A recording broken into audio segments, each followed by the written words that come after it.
with Dorks Garage Doors. We're going to be programming a 2018 Mercedes GLE 63 AMG. So we have the car in not the fully on mode, but just ACC. First thing you want to do, find the button you want to program. Okay, you're going to push and hold it until that button turns yellow.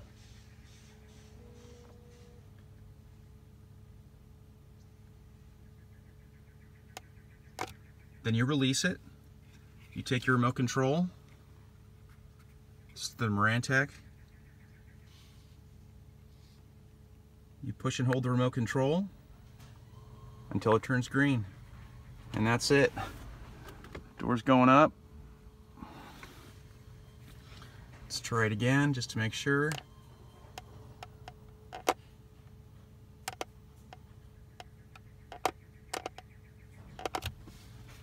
And the door's going down.